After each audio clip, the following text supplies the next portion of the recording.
Hi guys, what's going on, and welcome back to the episode of Total War Arena. And we're going to be taking out a bit of a Boudica today. Obviously I've played with Boudica before, both with Falxmen, and obviously I use Boudica primarily as my War Dog commander.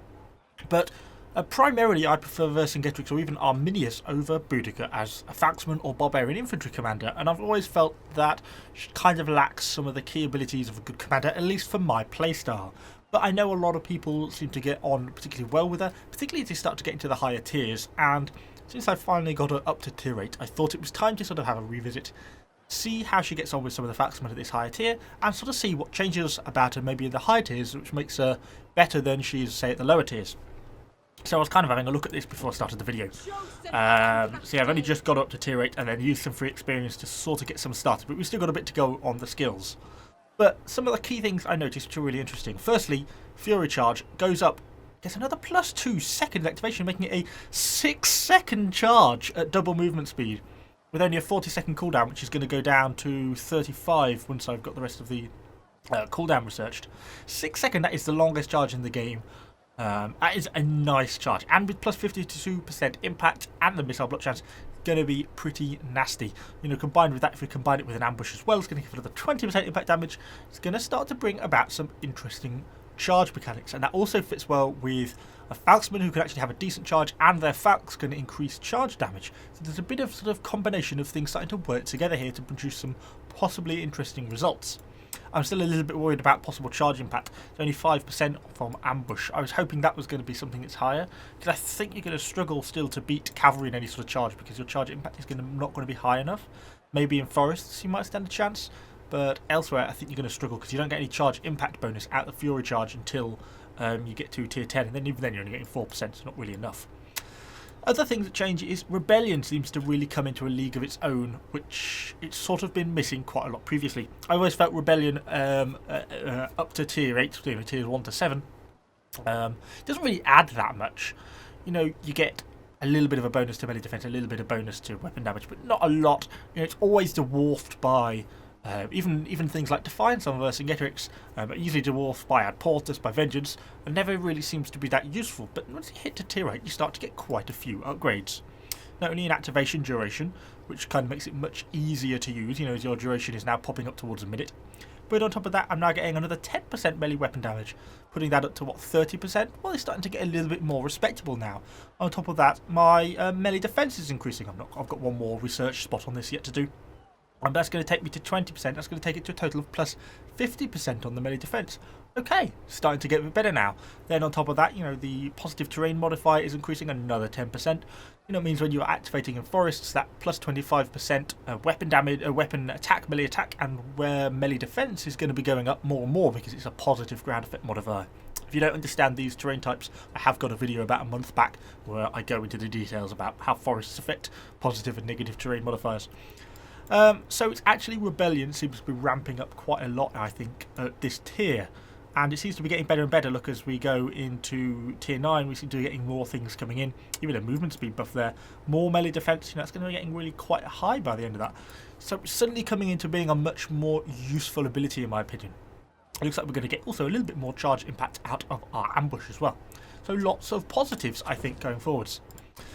So, obviously these guys, I've not got that far down them yet. I'm still very early in the research tree. Obviously, my opinion of these is going to change as we get them upgraded. You know, I know it's a fair comment, but if the time it's going to take me to research all this stuff and everything, then, you know, it's going to be like a video a week knowing how many different unit types I'm trying to go down at once. So that's why we're kind of just exploring how I get on with them as we go along. So let's just get these guys equipped up with some consumables. I always love Feast because of just the penetration damage for their melee combat abilities. Then, of course, we want an impact damage. 10 and 6, 10 and 6, and it's the movement speed over the charge deflect. Yes, please. So it's a pretty traditional consumable layout, as if I was just taking Vercingetorix or Boudica. Both work quite well for me. Obviously, in many ways, I've got the better Falx here because this one's giving me the 46 charge impact damage.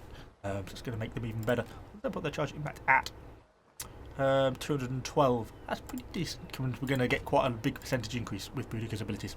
So let's hop into a battle and just sort of see how this goes, to be honest. So we are loading into Georgovia with our Falxmen. I'm probably going to head over on this flank. It's not exactly my favourite map for this sort of thing. The forests are mostly skirting around the edge, and we really want to be trying to take advantage of some of the forests if we can. Because obviously barbarians are going to get those terrain bonuses, which are quite significant, and on top of that, with rebellion giving our positive ground effect modifiers, it means it's just going to sort of amplify those benefits. So we really want to be trying to take advantage of that where possible. So I'm probably going to push it up around this way. My one sort of hesitation is, who else are we going to have in support? You know, people could come around this top bit and get a flank on me, depending on how much stuff comes this way, which of course we don't know. Looks like someone's charged into a wall already because they've lost a point. What else have we got going on around there? Some cavalry kicking around. They've got the flag in the middle. Well, we don't really know until we sort of find more. So let's just start pushing in. Looks like we've got... what's going on there? Got some friendly troops coming down the middle. So we're not completely alone. We're just slightly on our own. I've also got to be prepared to get rebellion activated because you've got to remember it's got that 10-second wind-up. If we end up needing it. Pretty good visibility here though, actually, to be honest. Okay, so we're starting to get an idea. So let's just keep to the back, because we've got the drop on them in terms of spots. Is they going to make a stand? They are. Okay. Have they spotted me there? I don't know. Really, I want them to engage, you know, because once these Romans are engaged, that's going to give me sort of free play over some of the options. Okay, he's going to advance there. I'm going to come around here. Let's get my rebellion activated. Where's it? H. Obviously got 10-second wind-up, so it's kind of a bit about timing this sometimes as well. And now I want to try and close this door. Remember, we've got this 6-second charge. It's a bit of about timing as well. I'm going over here. Go for the charge. A bit early, possibly. No, that is about perfect for me. Let's go straight in with the hamstring. You're fighting there. You go in the hamstring there. You two are just going to be focused on these people entirely now. Look at that. We are decimating. Oh, those hits on those enemy javelins is perfect. We're going to try and get in on the flank of this person. Going to give us the flank by the looks of it. Whether we're going to realistically be able to catch them or not, I wouldn't like to say. So probably not. So let's turn on these. I think those have for now got away from us. So let's focus on them. Right, start to bring around, start to get some of our more of our abilities activated. Obviously, we're fighting these Romans here. Are they all in vengeance? They are. So let's pull back. We want to be getting out of here now. It's getting too intense. We've still got some units left alive. I don't want to throw everyone away fighting vengeance Romans. They are too strong for us. We might have a bit of a hard time getting away initially. Why are we going so slowly? Let's just angle down there. I'm going to go for my early charge. Remember, it's 6 seconds. It's so glorious. Let's just completely envelop these guys if we can. Go for the hamstring. I think those couple here should be enough for us to just get the rout on them anyway. Once we kill enough of the models, they should enter the wavering state. And there they go. Okay. So that's all them dealt with. Has the vengeance dropped off the guys? No, it hasn't. It was a bit of a misplay probably by those cavalry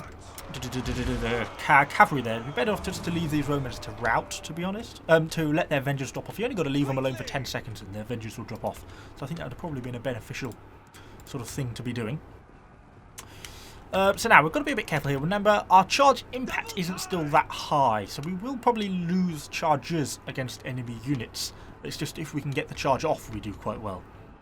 So let's think about here. We are actually losing this battle quite a lot. So how are we going to start to pressure these people? So I'm going to start to move myself into the cap. I see we've got these Romans probably coming back down here. And they've still got these Italian cavalry, obviously, who are going to probably be able to do quite a good job of sort of protecting this base, because obviously they can keep coming back to defend. I'm going to put myself on opposing front. It's what I don't want to be is in the open when they charge me. I'm trying to avoid, you see? I'm going to group these two up. This is where things are going to get hard. You see, by going on this corner, I'm trying to make it so they can't get a clean run at me, although these guys coming around here is going to make things a bit more difficult for me. See what these guys do here. Yeah, going to create more of a front for me. So this is a bit of tactical manoeuvring going on here, as I'm trying to get into a position to get a clean drop on them. They're going to have to make a move sooner or later. I'd be surprised if they go for those pikes. We've got our guys down here. They're going to get caught by those. Ooh, ooh, turn. Come on, give me a hamstring. That's what I wanted. I'm not going to be easily able to get them, but we can still do enough to hurt them. Okay, and we've still got these units actually have dropped out the base camp. We're going a little bit too far out there. Okay, we routed those Romans, not enough to get the kill, unfortunately, but we at least got a good damage on them. And it looks like our own Roman cavalry did a fairly good job there of getting them caught. So let's keep our units moving around. Quite a lot of friendly units coming into base now. So our base cap's their base is going to be starting to be captured pretty quickly. So it's going to be a pretty now or nothing sort of move, I think. I'm trying to avoid them getting a clear run on me. Okay, they've gone for a charge there. Move in. I'm still going to clip me on the edge. Bring you back round. Going, capture you there, going for the hamstring. Moving back round. Like that. And then go for the charge. Okay, so you see how damaging this is in the back. Quite effective, you know, 7,000 damage. Quite good, to be honest, even against this sort of cavalry. They're now going to be in that mode. Who can we pull out? Let's think about pulling this unit out. Let's try and get a rebellion activated on them if I can. I'm going to get rear flanked here, which is going to hurt a lot more if they get the heavy infantry charge off. And they didn't actually, which isn't so bad. Go for a strike. And they've whipped themselves quite effectively. Oh dear, we're struggling a bit here. I can't get this unit out. I want to get this unit out so I can get rebellion wound up, you see. Because if I can get a rebellion activated, it's going to make a real big difference. Okay, let's go for another strike. Trying to get some damage on these Romans who are fighting is pretty tough now. It's turning into a really close battle. We're just trying to keep this cap going, basically. How's our rebellion round up? Yes, it has round up, and that's going to affect not only our units, but also our allies. You can see one doing that. Okay, they've routed. Nice, let's slaughter these Romans. How's the battle looking? Really close. I just don't think... I think there's too many enemies here now for us to get away with this. Even with the amount of damage we've done. What have we got left to face Romans here? Yeah. Just careful though. I would rather get a rear charge on these guys if I can. Keep ourselves out of the fight for a second. I'm surprised they're not going to go in for a rear flank. I think they would do. Let's go in at the side. Not a full charge there because I didn't get my thing, but even with a pretty poor charge, we still get quite, you know, what was that, 5,000 aggression damage? Not going to be enough to give us a full flank, and now we're going to get rear flank, which is really going to finish us off. They potentially rout. Nice job, Italian cavalry. I'm now surrounded by the Romans though, so our damage is going to start to rack up a little bit ourselves. We're getting good damage against those Romans there. Oh dear, this is hard. Now I'm against some Sulla Romans. I'm kind of dependent. I don't think there's going to be a lot gained for me just by pulling out now. I think I'm too well wedged in and too sort of surrounded. Unless I can get myself out now. With those Italian nobles getting in. You see, then you get the routing, which is a problem. I'm not sure that was a beneficial thing to be doing. Because both our units are routing. Oh no, that was definitely not a good move. And then the enemy cavalry turned up at a really unfortunate time for us. And there we go, there goes the end of the units. But we still got nearly 4k aggression. Unfortunately, we didn't get the cap. I think that was probably our best bet to try and go for that when the battle really started to turn against us. You know, you're kind of a bit limited on options. You can never kill everyone on the enemy team, particularly once it gets to that point. These friendly pikes did a really good job. That was a really nice start up here. I think we played that pretty well. I think you can see from the casualties, though, our cavalry shouldn't have engaged those Vengeance Romans. There wasn't that many of them left. Just left them for 10 seconds, let their vengeance drop off, don't need to fight them, which is why I pulled out after I had killed those enemy javelins. I could probably have pulled out from those Romans earlier, and then, you know, our spearmen here and pikes did a similar job of pulling out, which was the right thing to do. But yes, that was a pretty fun fight, pretty close down to the wire. And then obviously if we just got in there 10 seconds early, we'd have probably had enough, because at one point the cap was really getting quite close and we had quite a few people in there, so it really came down to the wire. Just unfortunately, a bit too many enemies left alive for us to deal with. But as you saw, that 6-second charge is glorious. I think that's one of my favourite things about Boudica, even though, you know, obviously she has great things like the ambush and the rebellion as well. But that 6-second charge is just so glorious for catching ranged units. You just go so far, so much further than anyone probably expects. And because you don't really see Boudica Falxes that often in this game, most people are Arminius or Vercingetorix. It's quite rare to see Boudica.